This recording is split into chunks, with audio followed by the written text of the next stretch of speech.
Thank you. All right, class recording. Let's see, this is 2.5 homework. I think we're going to be here for a little while with the 2.5 homework here.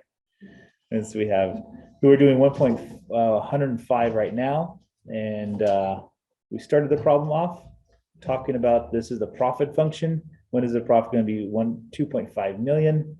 We subtracted 2.5 million to the problem itself. So now we're looking at when does this guy give me a 0? And it has to be a graphing problem, because at this point, I don't want to do P over Q. Anybody want to do P over Q? Trying to figure out? Nah. So, okay. So calculator problem. Here we go.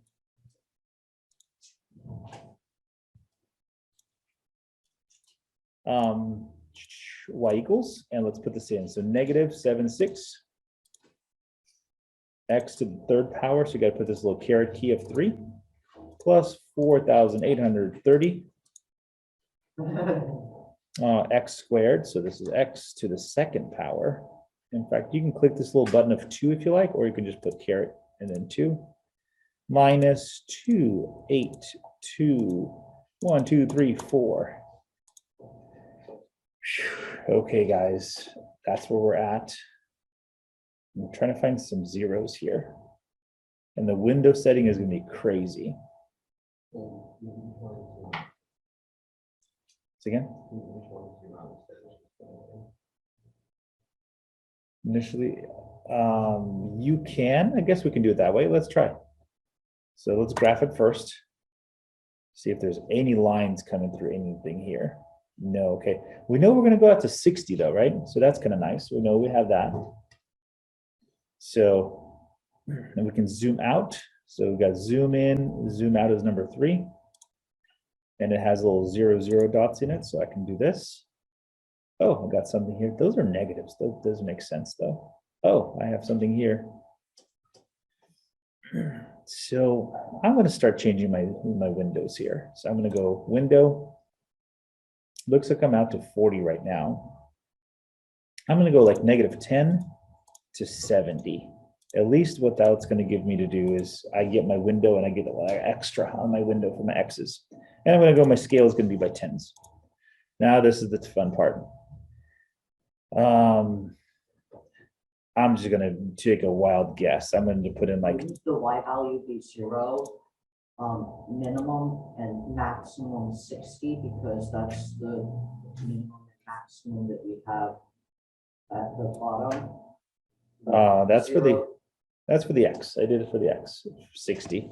Oh. But for the Y values, I'm going to put in like 10,000. No, wouldn't it be more than 2 million? But I'm just trying to find 0. So maybe 100,000 and a positive 100,000.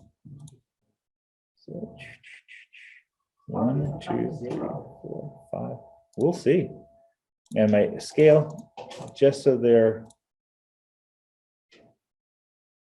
So we good there? The negative 100,000, positive 100,000, and let's graph it. Let's see. We might have to. Oh, nice. Got it. Are we good there? Can you go back to the windows? Sure. Right there. So negative 10 to 70. So then I got my little 0 to 60 inside my little window. Why is that? Oh, up and down. Because you can't do that. Good. So I got myself, let's see, 100,000, negative 100,000 for the X min, positive 100,000 for my X Y max. And maybe this should have been included in 1,000. This one can probably go by 10,000s. So 1, 0, 0, 0, 0. 10,000. I'll give me 10 across.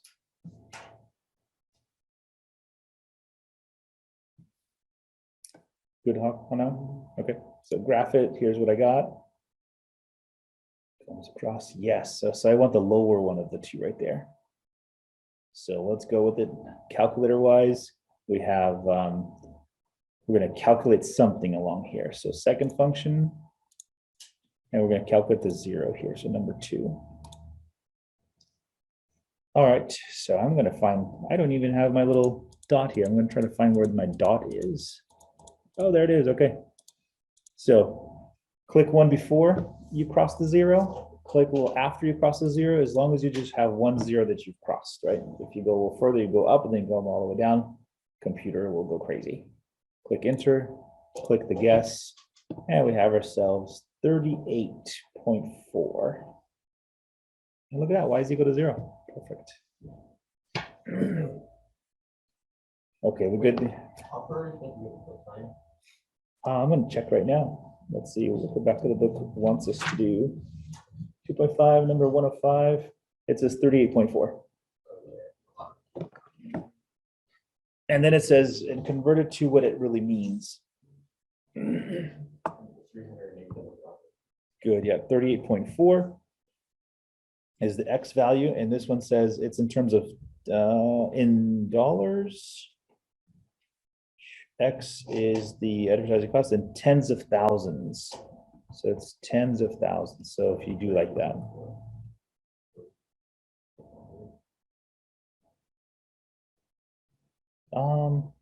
Tens of thousands, that'll be 380,000, I believe. Let's see, let's just make sure. Back of the book does. 384,000. Yeah. So 1, 2, 3, 4, 4 zeros.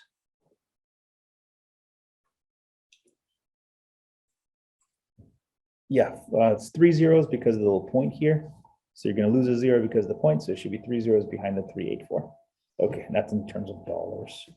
Okay. Whew. Okay, these hundreds problems are not very fun.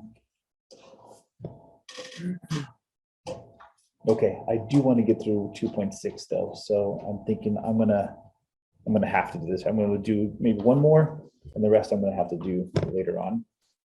So 107, or maybe see if there's something different here. 107, see 109. There's a formula again. So 109 is very similar to what we just did because it's a calculator problem and use the calculator to approximate. So very similar. 115.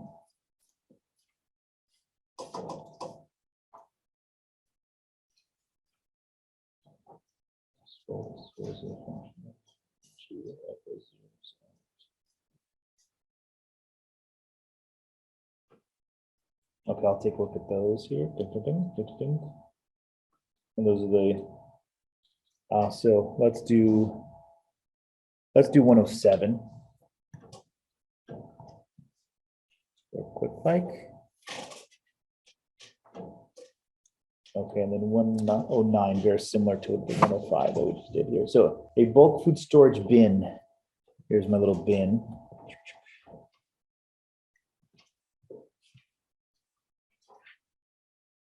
Something like that. That's looking big. Let me go like this here. Let me just draw two like this, and I'm just going to draw like this. I'm just going to connect them. Boom, boom, boom. There it is. There's my little bin with dimensions 2 feet by 3 feet by 4 feet. Okay, this is I'm going to put 2 feet, 3 feet. It's a little squashed, but 4 feet, not drawn to scale here. Needs to be increased in size to hold 5 times as much food as the current bin, assuming each dimension is increased by the same amount. Write a function that represents the volume V of the new bin, and then find the dimensions of the new bin. Oh, cool. All yours, guys. Let's see. 2, 3, 4. That's how much it's holding now. It needs to be increased in size to hold 5 times as much. What's current? Assume each dimension is increased by the same amount. All ours. What do you guys say? I guess we can figure out how much it holds now. Can we do that?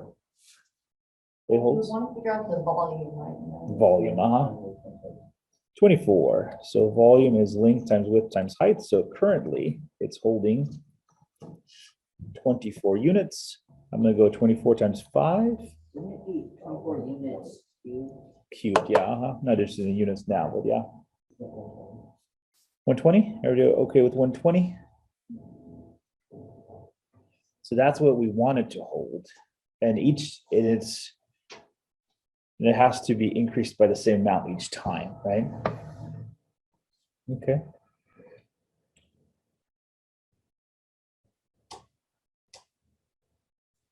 So let's see, I need to figure out what's our multiplier for each of these guys, right? Okay, so it's 2 times 2 times 2 times 3 times 5 2 times to 2. get 120. So all of the factors of 120 is 2 times 2 times 2 times 3 times 5. I think what's going to happen is this right here. So notice if we, Because we have added a 5 into the problem, we had a 3, we had a 2, and we had a 4. So the 4 would count for 2 of the 2s, then the next 2 would be another 2, then the 3 would be a Interesting. factor, and the 5 would be a factor. okay. I see it here. Let's see, assuming dimensions increased by the same amount. So let's go with this one here. So the new amount is going to be some kind of X will be added to the 3. Agreed there? Some kind of X will be added to the 2, since we're increasing, and it's gonna be the same amount. So this is gonna be X, I shouldn't write it like this here. I should write it like this here. So our new bin, that's gonna hold 120 units. It's gonna be whatever this 3 is. We're gonna add X to the 3, we're gonna X to the 2, we're gonna X to the 4. We'll go there. So we're increasing it. We've got to increase it by the same amount. And now it has to hold 120. What is this, feet? So cubic feet. So we're looking for this guy then. This times this times this. And Noah, I'll explain what you meant by it, because that was a pretty cool way to sort of see it. We're trying to solve. Let's see, it says write the function, find the dimension of the new bin. Yeah, eventually we're gonna have to find P over Q somehow. So we're gonna have to multiply this out. Okay, guys, here it is, X plus 2 times X plus 4. I have to multiply this out. Got X squared. Can we do it the fast way here? X times 4 times an X plus 2, 6X plus 8. Perfect. We're getting there. We're getting there, guys. Then we're going to do this one here. So now this is X cubed, 6X squared plus 8X plus 3X squared plus 18X plus 24. So how about X cubed plus 9X squared? You guys watch me on the math here. 26X plus 24, which we're trying to figure out when is it going to equal 120.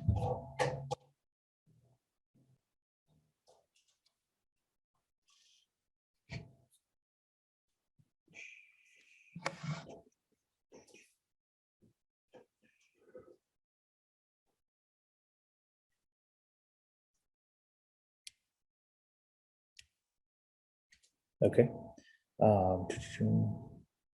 So I'm going to subtract 120 instead of equal to 0 here. So subtract 120 from 124. Anybody give me that? Was that negative 96? I think. Negative 96.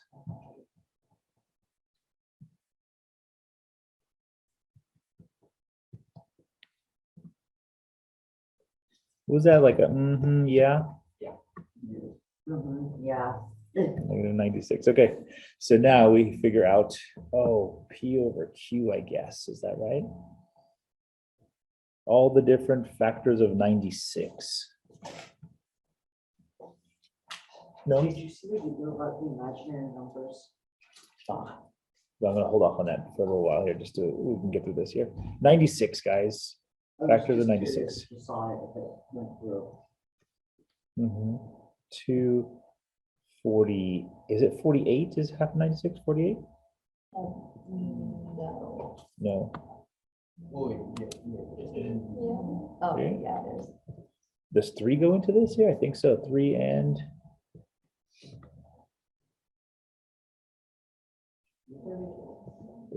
2. 4. Yeah, 4 should go into this. This thing has lots of factors. Oh boy.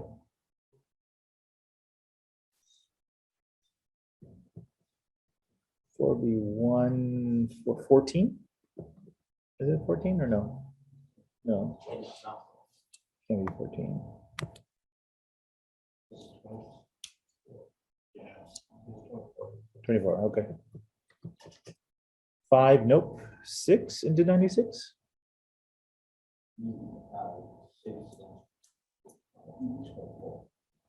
Now it's 24. No, hold on. 6 That in can't be. Oh, yeah. If 6, we go into 96, exact. 1?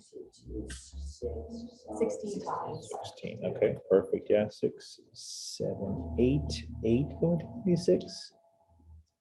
Yeah. 12 times. We're getting close because the numbers are getting closer together. 8, 9 would not do it, 10 would not do it, and then we're stopped. Oh boy, We're not gonna try 11. 11 would not do it. Oh, no, never mind.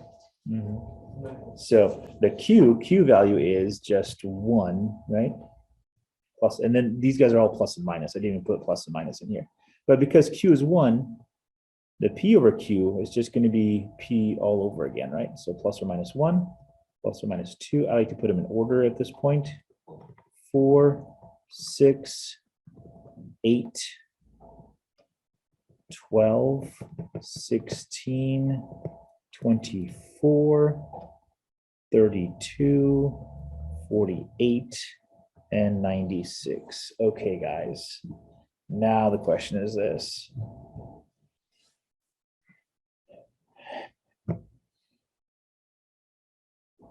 Which one of those do we want to do?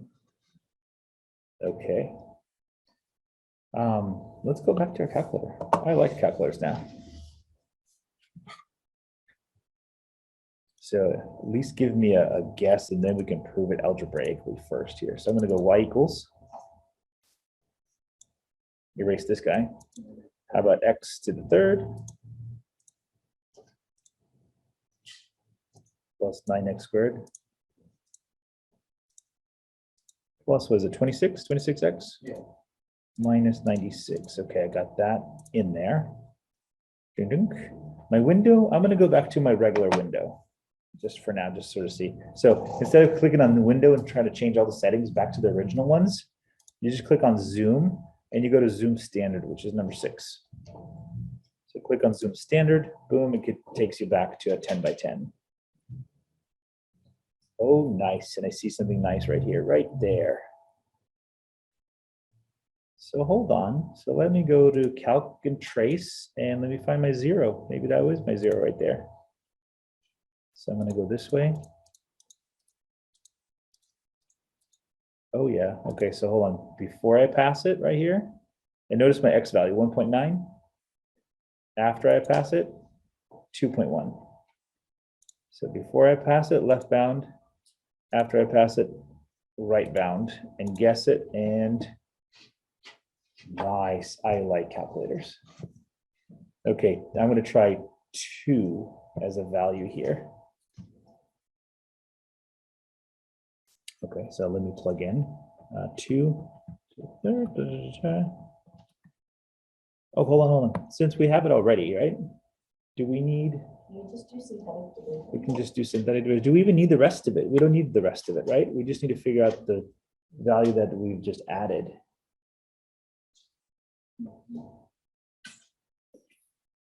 Because we don't need more, right? We don't need any other values here. We already have that one value. In fact, if we look at the graph, let's do this. Yeah, that'd be cool. Look at the graph. Let's zoom out and see what happens here. Notice what happens to this graph. It's x to the third, right? Whoa. Okay, that's going crazy there. Window, I'm going to expand this out. So negative again, 10,000. Positive 10,000. I just want to see what the graph looks like here.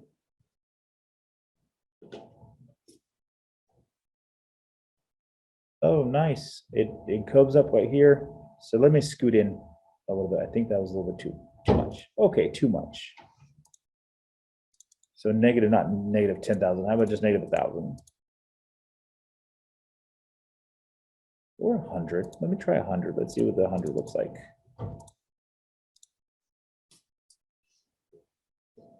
Nah, too short. I can't see the graph itself here. So negative 1,000.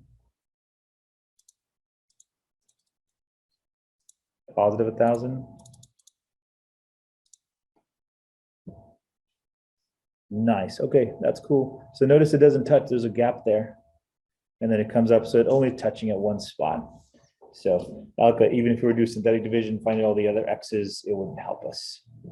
In fact, you guys talk to me here.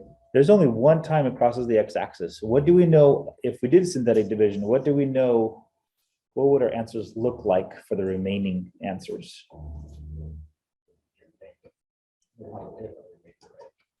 We would have a remainder. As we start solving the other ones, they would be complex numbers, right? They would have a negative inside the square root because there's never a time where they actually hit the x-axis again. The answers would have an I inside it, yeah. The rest, at least the rest of them would. Okay, let's jam. So I got x equals to 2 by the graph. Let's just verify that that is true by plugging it in. 26. Yeah, 2 minus 96. Okay, cool. I got 8 here. I got 36. I got 52.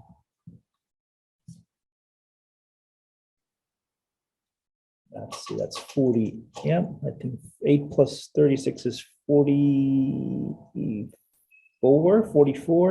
44 plus 52 is 96. And voila. Yes, that's awesome. So write a function that represents the volume of the new bin. The dimensions, So find that's A, right? There's my A value. There's my dimensions of the new bin. No, sorry. Yeah, that one. And we have a increase of by 2 each time. That's what this guy says. 2, 2, and 2. So this would be a 6 here. This would be a 4, and this would be a 5. Is that true? Let's see, 5 times 4 is 20. Times 6 would be 120. So what Noah was saying was, notice you have a 2 here, a 3, and a 4, and a 5, right? So notice the original multiplication was between a 2, 3, and a 4, right? Here's your original multiplication. To get to 120, that was at 24. To get to 120, it was 5 times as much. Now we're at 120. So notice what we've done is we've added an extra multiplier here, right? And we have all the factors right there. So Noah was saying is you have those 3 right there. Is that right? You have 2 times 3 times 2 times 2 times 5. Now I'm going to go a little further, just a little bit into it here. Yeah. So this guy breaks up into a 2 here and a 2 here, right? So now the question is, how do you get 3 numbers that multiply to 120 that are really just additions of the original 3, 4, and 5? And so if we think about it, well, 5 might have to be in there already. So then the question is, okay, hold on. If I can get a 4 is made up of this and this, and I got a 6. So I have a 4, 5, and 6 that multiply to 120.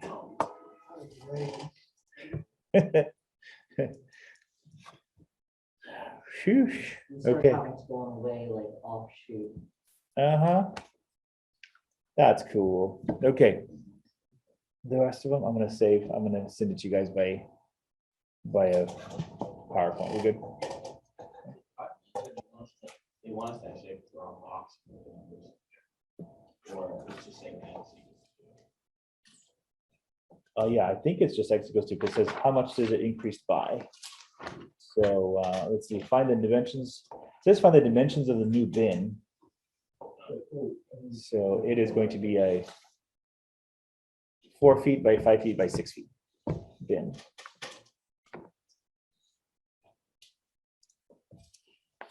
Okay.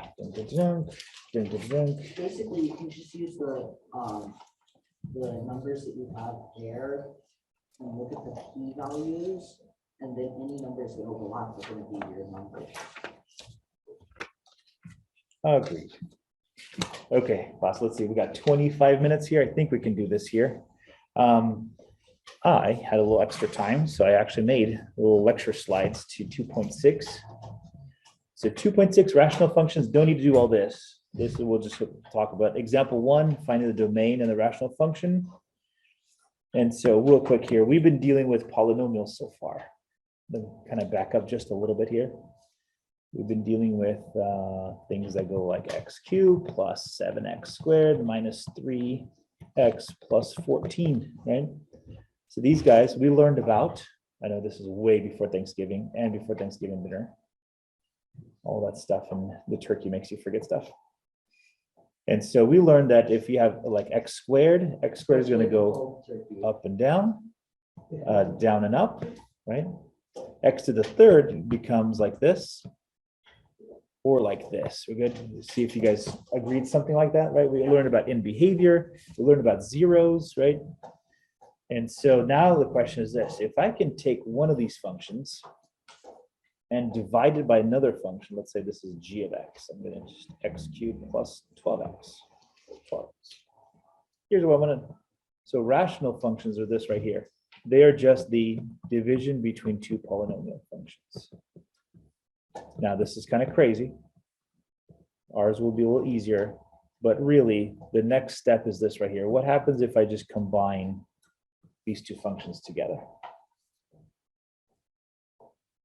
We call them rational functions. Let's see what they do for us here. So rational functions 2.6, let's jam. And I think we should be able to get close here to the end. 6 problems, 7 problems for us here. So first things first is find the domain. You guys talk to me. What's the problem with domain when you write fractions?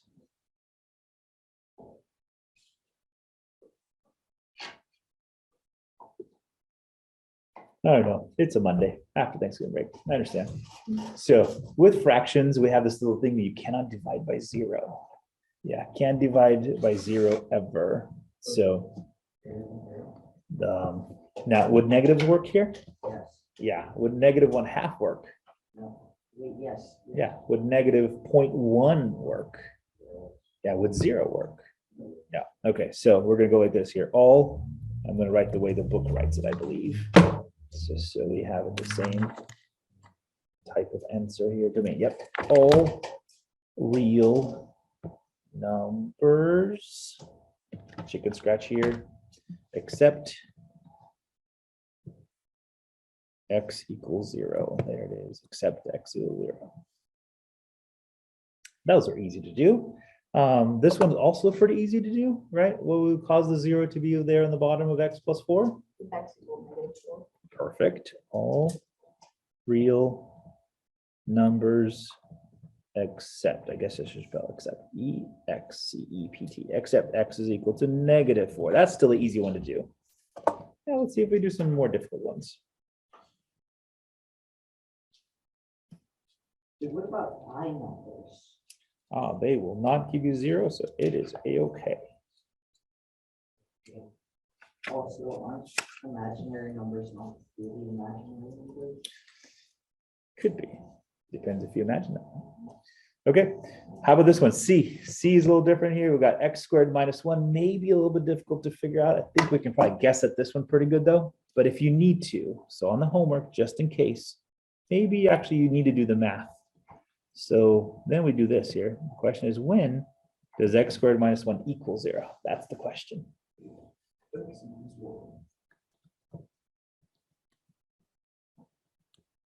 Don't we factor this down into x plus 1, x minus 1?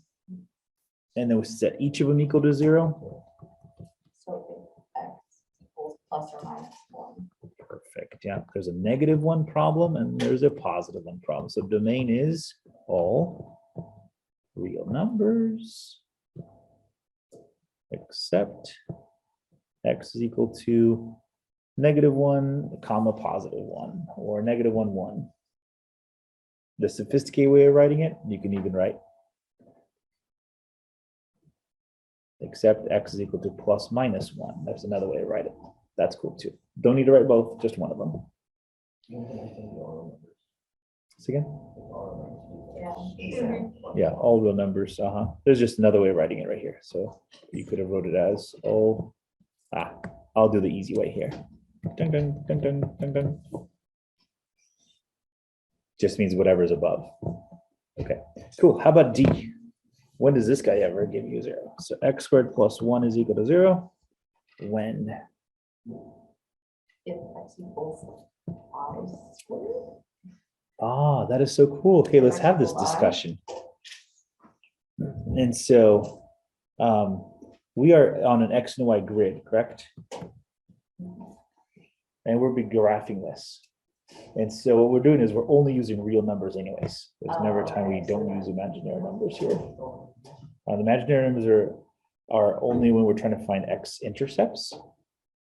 And even if that, remember like the last one here, we found X equals to 2. We don't care about the other ones because we're just trying to find X intercepts. So at this point, don't care. So in this case, real quick here, we can't solve this to get real numbers here. So this guy is just all real numbers. Everything works here. A -1 would work just fine. -1/2, yes. A 0, yes. All that works just fine. But no, but imaginary number, not all imaginary. Correct, yeah. But since we're not imaginary numbers, we don't need to think about it here. Okay, so I am not going to write this down for you, or I don't want you guys to write it down. I want you to just put a page number here. So this one, and when you get back to your textbook here, it's on page 185 and 186. There's some stuff that we talk about here. And we'll look at graphs in just a second here. So there's something called a horizontal asymptotes. These graphs are, it's these little dashed lines that come down that says there's no such graph at x equals 0 or x equals -4. That's kind of what this is for. So these rational functions here, what they do most of the time, they go like this. They go up and then they hit this little brick wall over here. And then they come back on the other side. That's what these rational functions do. That's the graph, typical graph of them. So this guy here is the vertical line. It's the ones that they do not cross. The graphs kind of just split in different directions, or they may go different in the same direction. Horizontal asymptotes are things that happen all the way at the end. Kind of the question is, what value is the graph getting to at the end? Okay, thinking caps on just for a little bit, guys. Real quick here. We've got to think of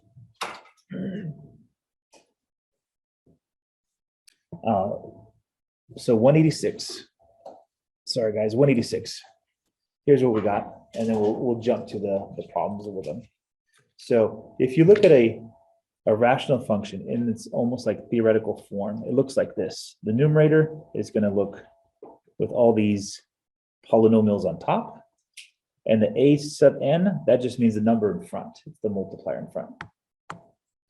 Then you have b sub m as the multiplier of the leading term on the bottom here.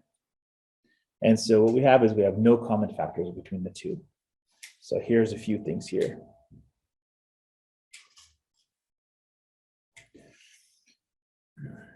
This guy has vertical asymptotes when all the denominator values equal 0.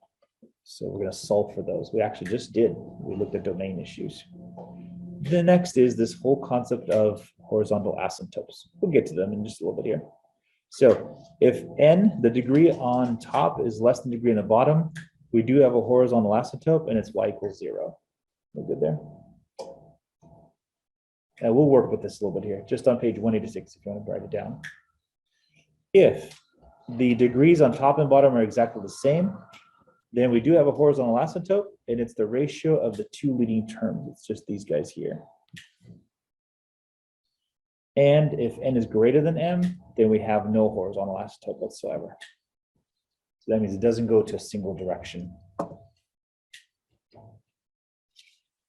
So let's take a look at just real quick here, just a few graphs. I think it will just help us to get to them. Then we'll look at some exercises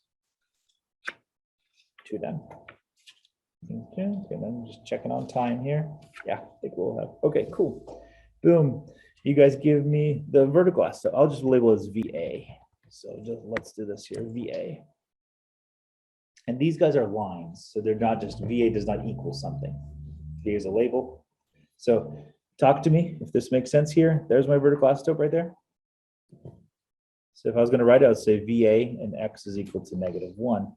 Do I have a horizontal asymptote? Yeah, I noticed that in both sides, the graph is getting closer and closer to here and closer here. So if I were to extend this graph, it'll eventually kind of be here and eventually kind of be here. We're good? Again, we'll do some problems in here just a little bit here. So do I have a vertical asymptote? Yes. It is y is equal to 2. Because both graphs are kind of getting to a horizontal line. Okay. We have graphs like this. Hey, notice this little funny thing on the bottom, x squared plus 1. Back, let's go back real quick here. Let's notice things in graphs before. So x plus 1, isn't -1 the 0 right there? Is that right? Okay, with that, then we have this whole concept of vertical asymptote.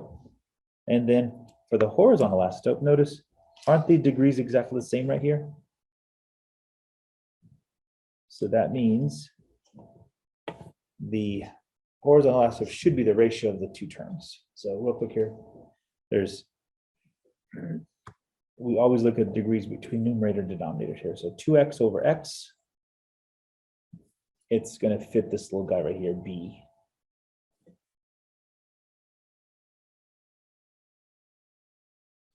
Okay, we're good. We'll jump through this in just a second here. So this one, does it have any time that this guy will give me a 0?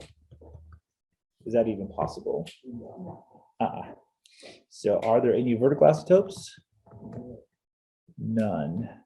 Horizontal asymptotes? Maybe. So notice the degree on the bottom is 2. The degree on top is 0, right? Because it's technically x equals 0. So because the degree on the bottom is bigger than the degree on top, I have HA of 0. So eventually this guy's going to come down to here. This guy will slowly get down to here. And here's your horizontal asymptote. Are we good there? Boom, and this one. Let's see, will this guy ever give me a 0? Well, yeah. Yeah, x equals 1. So VA, x equal to 1. Or is the degree on the bottom bigger than degree on the top? Yeah, this is a 2, and technically on top, because it's a constant, it's technically a 0. Degree is like the highest exponent on x that you can find. So this case, HA, y is equal to 0. Are we good? Okay, now let's jam with ours. So go back over here to our problem, example 2, same exact problems here. We're just going to figure out what an HA is and a VA, and then we'll start graphing them in just a second here. Got 10 minutes? I think we can do it in 10 minutes.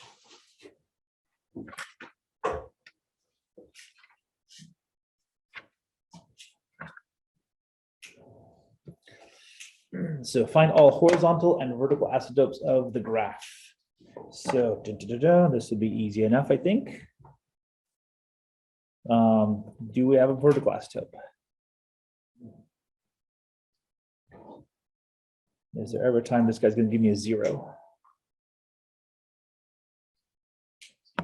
Yeah, x equals 0. Right there. Do I have a horizontal asymptote? See degree, and this was the toughy one to sort of think about here. Yes, because 1x is 0. So then it would be the horizontal slope is 0. Perfect. So whenever there's just a constant on top, there's nothing else. You can kind of think about it as having x to the 0 power. Just kind of always think about it. This one has x to the 1 power.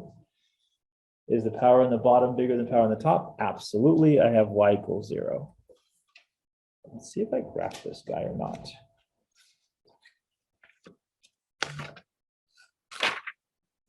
If I were to make a graph of this guy, it would kind of look like this. I have dashed lines coming down like this, and dashed lines coming across this one because it's 0 and 0. And the graph goes like this. It goes down. And from the top, it goes down like this. Good there? And so why are we doing this here? Because with rational functions, we model a lot of stuff with rational functions, just like polynomial functions. So when we get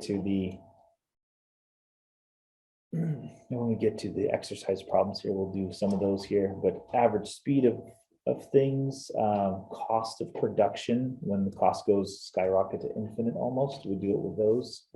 A lot of different examples where rational functions are used. Okay, so talk to me about this one. VA, is there a VA here? -4, x is equal to -4. Is there an HA? Absolutely, still y is equal to 0 because the degree on the bottom is greater than the degree on the top. So this one, this graph, what happens here is it's just the same as the above graph. Notice the only difference is you got the little +4 on the bottom. So now this little vertical, the vertical line has changed. It's now at -4, but the graph is still the same. It just kind of comes across this way, and it comes across this way, and there's a vertical asymptote and a horizontal asymptote. That's fun. It's just a shifting again, shifting to the left 4 units. Okay, C and D. VA, HA.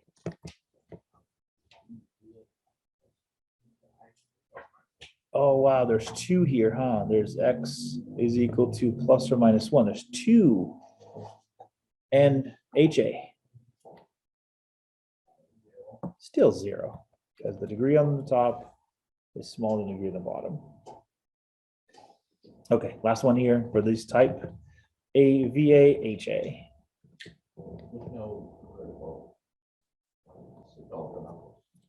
Cool. VA is none, impossible to have. And is there an HA? Okay, perfecto. Okay, I'm going to add 2 more into this. So it has C and D. I'm going to go E and F, and all yours to try it yourself. Go. Give me VA, HA for each one of these here. It's a little bit tougher. And then we'll start. See the homework here. Maybe I can split the homework nicely here.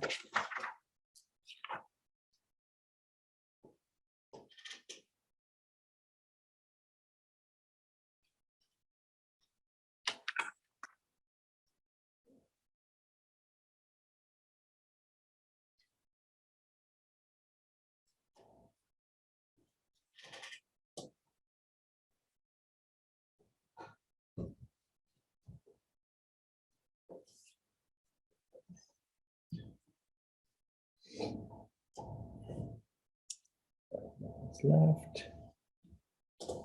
All right, we won't get to the graphing of them.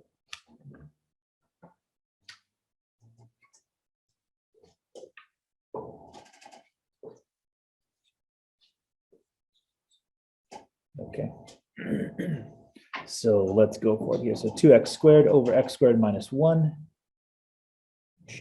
I'm going to go with finding VAs here. So first things first, are they, is there any common factors on top and bottom here?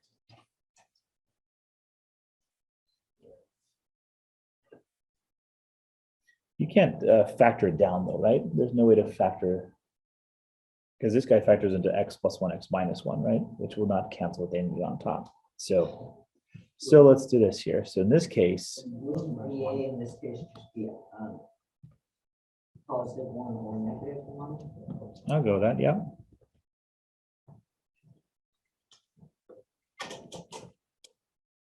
So over here, x is equal to plus and minus 1. There's 2 different vertical asymptotes here. And we'll go from there. HA, what do you guys think about HA?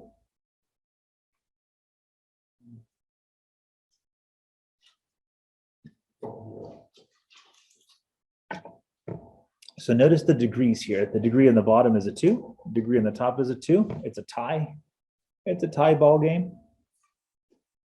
So instead of x equal y equals 0, we go back over here to our little. So for number 2, A, B, or C, what do you guys say? Yeah. B, absolutely. The 2 degrees are exactly the same. Therefore, there is a horizontal asymptote, and it's the ratio of your leading terms. So the ratio between this and this. Are we okay with y equals to 2?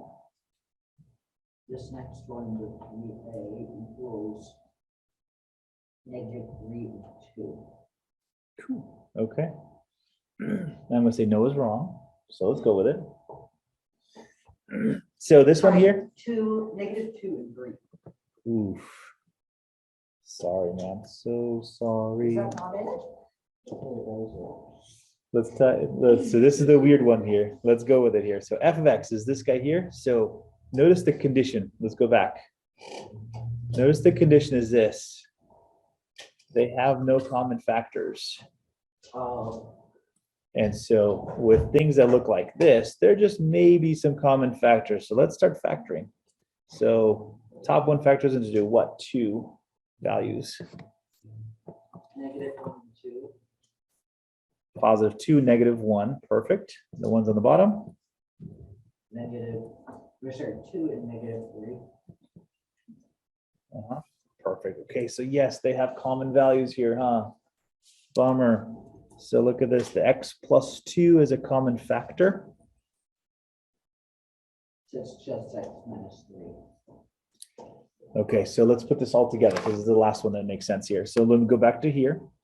I'm going to put the extra one. I'm going to put domain. Domain is all real numbers except x is equal to 3 and -2. Everybody agreed there?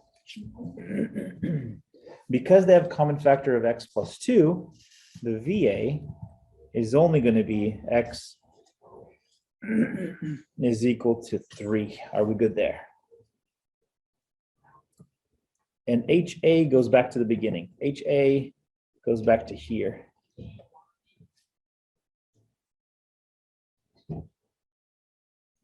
So y equals 0.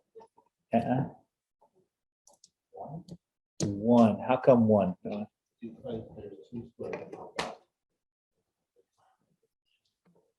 Yeah, so especially, yeah, what Amelia said, it's a tie right here, so it's 1/1, and in that case, it's just 1/1. So then the question is, what happens with the little x equals -2? We have a very, very specific math term for it, as we say that there is a hole at x equals -2. Okay, not a very specific math term, sorry. Okay, let's stop there. You guys can do homework up to numbers 25, and we'll do the other stuff after that here. So we didn't finish 2.6. We'll continue with 2.6 on Wednesday. So wait, what problem did you go up to? Up to 25.